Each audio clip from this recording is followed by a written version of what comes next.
한 분야에서 최고라 불리는 전문가들과 비전문가, 아마추어의 가장 큰 차이는 뭘까요? 타고난 천재성, 1만 시간의 연습, 화려한 인맥? 물론 이런 장점이 있으면 어느 정도 수준까지 올라가는 일은 남들보다 수월할 수 있습니다. 그러나 최고, 고수가 되어 자신의 분야에서 성공한 사람은 다릅니다. 고수들에게는 아마추어에겐 없는 3가지 특징이 있는데요. 지금부터 결국 성공하는 사람들의 공통적인 특징을 통해 프로가 되는 방법을 알아보겠습니다. 최고길만 걷고 싶으시다면 채널 고정! 안녕하세요, 히렌초입니다. 영상의 엔딩에서 제가 늘 외칩니다. 최고길만 걸으세요. 네, 오늘은 우리를 이런 최고길에 한 걸음 더 가까워지게 할 수 있는 주제를 준비했는데요. 자신의 일에서 소위 성공했다 라고 불리는 사람들이 입을 모아 말하는 성공의 비결입니다. 놀라웠던 점은요, 마술사, 재단사, 뮤지션, 의사, 카레이서처럼 각각 완전히 다른 분야의 전문가들이지만 이들에겐 공통된 특징이 있었다는 겁니다. 그걸 어떻게 알았냐고요? 네, 바로 20년간 외과 의사로 그리고 지금은 대학에서 전문가가 되는 법에 대해 연구 중인 최고길 전문가 로저 니본 교수님의 따끈한 신간, 일의 감각 속 꿀팁들 덕분입니다. 오늘의 이야기는요, 특히 공부를 하거나 이제 막 일을 시작하는 사회 초년생분들, 지루한 연습 과정 그리고 쉽지 않은 숙련의 과정들을 견뎌내는데 도움이 되실 겁니다. 어떻게 하면 지금의 내 상태에서 조금 더 전문성을 높일 수 있을까? 고민하시는 중간연차 이상의 직장인분들에게도 좋은 팁, 큰 위로가 되실 거라고 자신합니다. 왜냐고요? 네, 쳇바퀴 돌듯 반복되는 일상이 바로 이 고수가 되는 과정에 속해 있다는 걸 알게 되기 때문입니다. 전문가가 되는 과정은 눈에 보이지 않잖아요. 고수가 되는 사람들이 이런 과정을 거쳤구나 알게 되면요, 전문가가 될 수 있는 상태에서 중도에 포기하지 않고 계속해 나가는 힘이 생길 수 있습니다. 저 역시 지금 책을 쓰는 과정 속에서 나름의 어려움들을 겪고 있는데요. 말만 하다가 책을 쓰는 작업을 처음 해봤기 때문에 초반에 시행착오를 거치느라 원고 작업이 매우 더뎠습니다. 그런 과정을 거치던 중 일의 감각 속 이야기들이 가슴에 좀 남더라고요. 저의 시행착오들이 한 권의 책을 완성하기 위해서는 꼭 거쳐야 했던 과정이라는 걸 이 책을 통해 깨닫게 됐거든요. 자, 그럼 막막한 여정 속에서 등대 같은 가이드가 될 고수들의 팁 함께 해볼까요? 성공하는 사람의 특징 첫 번째입니다. 1. 놀라움의 최소화. 이건 전문가와 비전문가를 가리는 차이가 되기도 하는데요. 전문가가 되어서 익숙해지면 익숙해질수록 일을 할 때 무언가에 놀라는 일이 적어집니다. 그만큼 감탄도 적어지죠. 왜냐? 이미 알고 있는 것이기 때문입니다. 실력이 발전하면 우리의 뇌는요, 앞으로 일어날 일에 대한 확률을 알아서 척척 조합해요. 다음 순간 어떤 일이 일어날지를 예측하는 거죠. 그리고 예상이 빗나가는 상황이 오면 뇌는 적절한 행동을 취합니다. 사전 지식이 있기 때문에 빠른 대책을 세울 수 있어요. 예상치 못한 상황, 돌발 상황에 처했을 때 고수와 아마추어의 차이가 바로 여기서 벌어집니다. 고수는 경험을 바탕으로 한 다양한 사전 예측을 하는데요. 그리고 마주하는 일을 처리하느라 에너지를 씁니다. 반면 비전문가는 처음부터 시작해야 합니다. 온 감각으로 들어오는 정보를 분석하고 해석을 하느라 시간이 가요. 그 사이에 고수는 이미 이를 해결하는 방향 쪽으로 가고 있겠죠. 격차가 그렇게 생겨나는 겁니다. 한마디로 성공한 사람은요,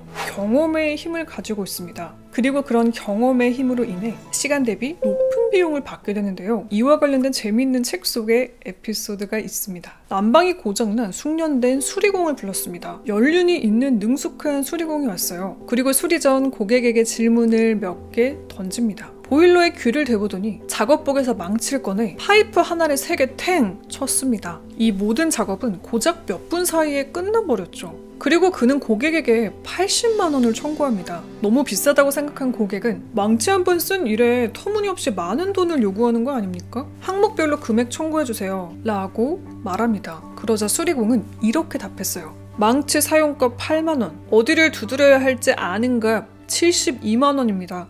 해외 예시라 우리나라 비용 기준과 다를 수 있다는 점은 참고 부탁드립니다. 자, 그렇다면 이렇게 시간 대비 높은 가치를 지니는 전문성, 그리고 그 전문성을 만들어주는 경험의 힘은 어떻게 만들 수 있을까요? 네, 바로 우리가 가장 싫어하는 무의미해 보이는 반복입니다. 반복되는 일상에 의해 고수로 향하는 경험이 쌓이는 거죠. 일상이 지루하고 이게 다 무슨 의미가 있나 싶어도요. 결론은 내가 의식하지 못하는 사이 놀라움을 최소화하고 임기응변을 위한 자동화 시스템을 갖추고 있는 과정이라는 거. 무료한 일상에 좀 힘이 되는 사실이지 않나요? 저 역시 특히 학생 때 이런 생각을 많이 했습니다. 아, 이거 알아서 뭐 하지? 그리고 신입사원 때 역시 같은 질문을 던졌습니다. 이 일은 뭐하러 하는 거지? 그런데요, 그게 다 경험이 돼서 지금 제가 살아가는 힘을 주었습니다. 특히 가장 좋은 건 그런 생활들 덕분에 알아낼 수 있었던 꿀팁들을 나누어 드릴 수 있다는 거죠. 이건 우리가 마치 감옥 같은 하루하루 반복되는 지루한 일상을 거쳐야 하는 이유가 되기도 합니다. 성공한 고수들의 특징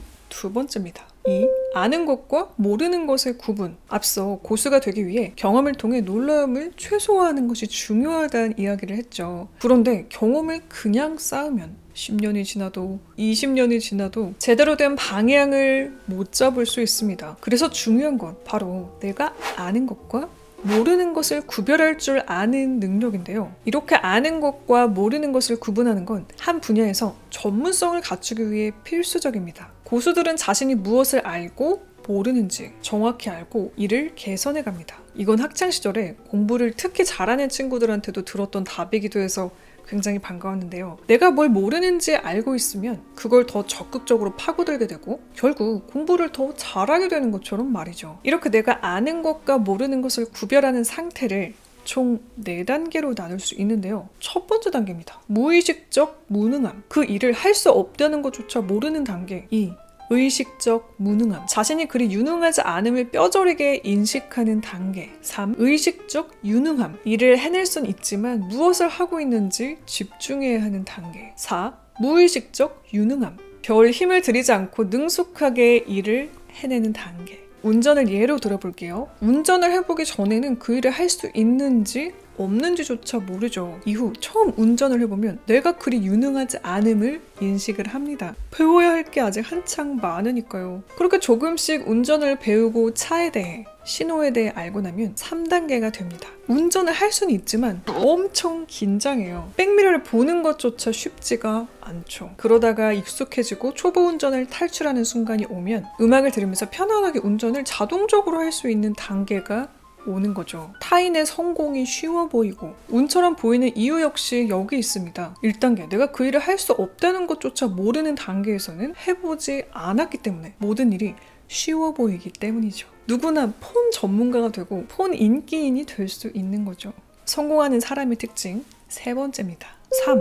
작업 환경을 통제한다. 모든 고수들은 자신에게 맞는 시스템을 개발한다는 공통점을 갖고 있습니다. 반면 아마추어는 환경에 휘둘려요. 환경을 통제하지 못해서 많은 시간을 쏟게 됩니다. 로저 니볼 선생님 역시 이런 과정을 거쳤습니다. 외과 의사로 수술을 처음 시작했을 때는 이 수술 도구를 찾는 데 시간이 많이 걸렸다고 합니다. 하지만 어느 날 함께 수술을 했던 조산사가 도구를 찾는 데 힘쓰지 않고 배치하는 법을 알려줬죠. 수술의 흐름에 맞게 도구를 배치하는 것을 배운 건데요. 이후 선생님은 필요한 도구를 보지 않고도 집을 수 있게 되었고 배치 사실을 의식하지 않고 수술을 할 수 있게 되었다고 합니다. 이렇게 고수가 되기 위해 반복적인 일을 하면서 우리는 어떤 시스템 속에 속하게 됩니다. 그리고 그 시스템을 나에게 맞게 만드는지 아닌지에 따라 고수와 아마추어의 격차가 생기는 거죠. 예전에 일을 할 때 일 잘하는 선배에게 제가 했던 질문이 생각납니다. 어떻게 일을 그렇게 잘하냐고 물었던 저의 질문에 선배는 이렇게 답을 했습니다. 아, 나는 게을러. 귀찮은 게 싫어서 불필요한 작업을 최소화하려고 시스템을 만들었어. 일을 쉽게 하려고. 띵! 머리를 한 대 맞은 듯 깨달음을 얻었던 기억이 납니다. 이를 프랑스의 요리사들은 미장 플라스라고 부른다고 합니다. 작업 공간 조직하기를 뜻하는 프랑스어인데요. 1초보다 짧은 시간에 결정되는 주방의 급박한 환경에서는 매끄러운 합동 작업이 중요합니다. 때문에 이런 시스템을 갖추는 것이 좋은데요. 회사에서 일을 잘 배우면 좋은 이유도 여기에 있습니다. 오랜 시간에 걸쳐 구축된 이런 미장 플러스를 자연스럽게 배우게 되니까요. 물론 회사의 시스템이 미장 플러스와 반대인 것도 물론 존재를 합니다. 누구의 도움도 받지 않고 독학을 하거나 일을 시작하는 것이 아주 어렵고 오래 걸리는 이유도 바로 여기에 있는데요. 도움 없이 일하면 나 혼자 자신만의 미장 플러스를 구축해야 하기 때문에 고생을 할 가능성이 큰 것이죠. 특히 말하기에 일소 대화에 있어서는 이곳이 여러분의 미장 플러스를 만드는 공간이 되었으면 하는 것이 저의 커다란 바람입니다. 자, 이렇게 오늘은 일의 감각과 함께 성공한 사람의 특징 3가지를 알아봤습니다. 정리하면 1. 놀라움의 최소화. 2. 아는 것과 모르는 것의 구분. 3. 작업 환경의 통제였습니다. 마지막으로 전문가와 관련해서 아주 인상 깊었던 로저니본 선생님의 말씀을 전해드립니다. 전문가의 정의를 명확히 내릴 수는 없다. 전문가 되기란 결코 완성할 수 없는 과정이기에 우리는 평생 전문가가 되어가는 중이다.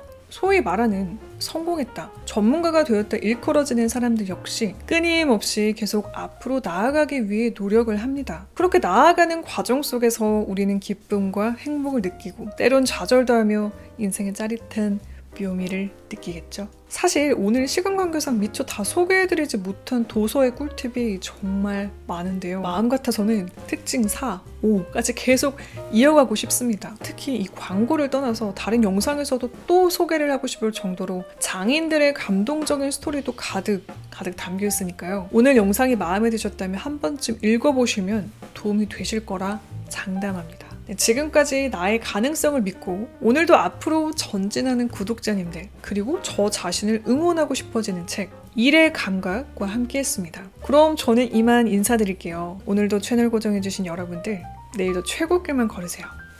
안녕. 뿅.